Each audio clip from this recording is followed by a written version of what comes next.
Alright, ladies and gentlemen, Fabs in the house, and welcome back to the channel.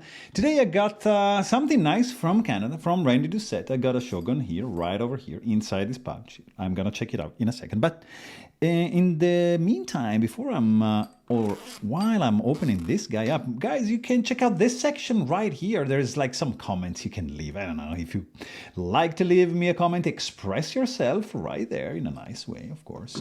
Or like there's a subscribe button there you can check out. Or there's like a website right there which is called Fablades.com and see what is going on there. Maybe there's some nice knives, nice fidget toys, some flashlights you want to check out. Let me know what's going on there. Anyways, what's going on here is this Randy Doucette bad boy with a 9.5 centimeters for the blade and 12.5, a little bit, 22.5 for the handle of this Shogun. Look at this menacing blade right there. Just a quick size comparison with a serpent, like this is a killer serpent, and an antidote, which is a huge one. Look at this, they barely fit in the frame, but this is a pretty cool family picture for Randy Doucette.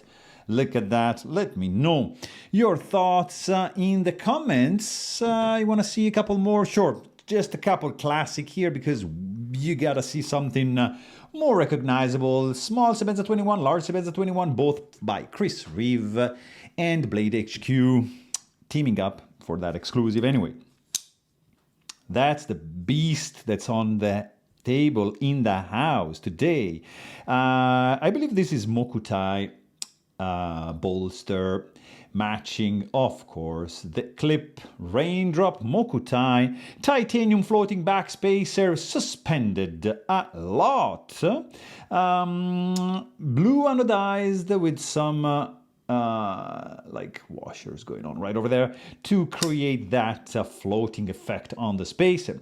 This is a flipper knife. It's a liner lock. It has some carbon fiber scales. It has some titanium liners, anodized, kind of gold, bronze, purple, I don't know. There's a little bit of orange peel finish to it. Inside there is no jeweling for the liner lock, for the liners, sorry. You have a very simple construction, I would say. I mean, bolsters are secured from the outside. You have a pivot screw, which is flush, coupled screws securing the carbon fiber scales onto these titanium liners. You have no stainless steel lock face insert. You have a pretty unique flipper tab. Would you look at that, which sticks out like that, nicely deploying this pretty badass blade. Look at that. Stock thickness is kinda 4 millimeters. Behind the edge, this guy is 0.4, 0.5. Hollow grind, Randy Doucette, the font, not a fan of the font. Anyways, I'm a fan of these pretty, like, crazy hollow grind that is going on in this kind of cleaver kind of style. Swedge going on over here. You have a hole right there, tipping up, a little bit of jimping going on, straight down and fully straight edge up to the sharpening choil. No finger choil, no finger. I mean, you're a dwarf, maybe you have a pinky that can fit there, but no, don't do that. Anyways, great finger groove, locks in place the knife, fantastic ergonomic for the handle. Tip-up carry clip only in a raindrop Mokutai, nice tension. This much knife is going to be sticking out from your pocket. You do not have any lanyard hole option for this guy, so forget about that. Also, forget about reversing the clip. Forget about the stainless steel lock face insert, or let me see, there's a D10 ball ramp. No, forget about also that. But if you forget about all that, you're gonna remember what you have in the hand, which is something crazy, feeling good in the hand.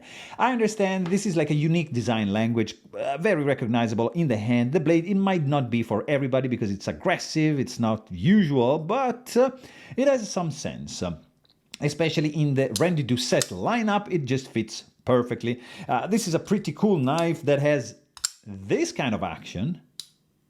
So double clutch and a very controlled close action, no drop shutty, even if the blade is like 4 millimeters, but very smooth. I am telling you, that was me failing. I'm bad. But this guy is going to be, you see, you can do push button, but it's not comfy as the light switch deployment method. Pretty cool. Anyways, Canadian-made knife. This is something very, very interesting to me to check out.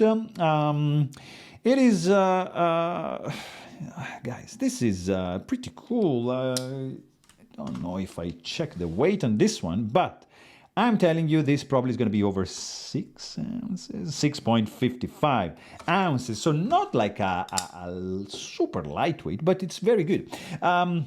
I mean, lots of stuff going on. There's no internal skeletonization. The handle is pretty comfortable. Like if you do reverse grip, also works very well. It's super sturdy, a little bit slippery. There's not much texturing going on over here. But because of the shape of the handle, it's going to be locked in place securely in your hand. A little bit of jimping, not too much useful, to be honest, but just the feeling of this fella is just great in the hand. The sound, it's a clack clack, clack clack, double clutch action, and tink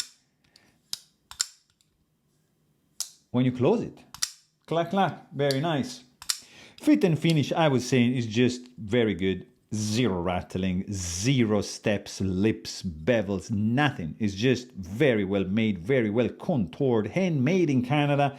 It's running on bearings. Guys, the detent is just dialed in. I don't know what else to tell you guys. Check it out. It's the Randy Doucette Shogun, and it's a pretty cool one. So there you have it. Really hope you guys enjoyed this video, and thanks for watching. Stay tuned.